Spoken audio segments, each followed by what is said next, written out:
What's going on, guys? Welcome back. Commentary for you tonight. Do me a favor, take a moment, like button, subscribe button, criticism in the comment section, Twitter, Shutdown Safety is my username. Real quick side note, 2 years now with Full Screen. I signed my renewal 2 days ago. They are one of the best networks I've ever been with, only network I've ever been with, and honestly one of the best things I ever did for my channel.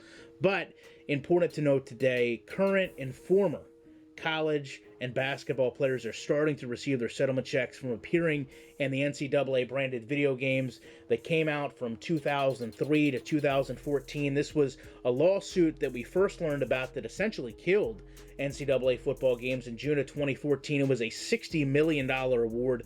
30% of it went to the lawyers, but the checks are starting to make their way to players. It looks like the median is about $1,000. I think they sent out just under 25,000 checks. The maximum, which you would hope would be your other athletes, got about $7,500. The least, your bench player, so to speak, is getting $58. So it's great to see that basically what the NCAA and EA made off this game going back into the hands of the people that made it a viable purchase for the video game community and football gaming community that bought it. Now, it's interesting for me that the NCAA is backtracking a little bit on this and saying, and I'll quote, "In no event do we consider this settlement pay for athletic performance." And that's the NCAA Chief Legal Officer, Donald Remy, but it actually is.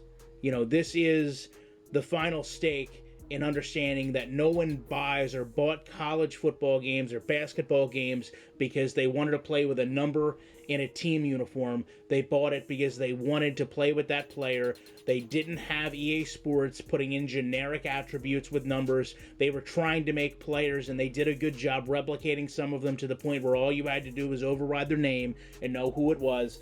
And finally, those people are getting paid for what they helped create.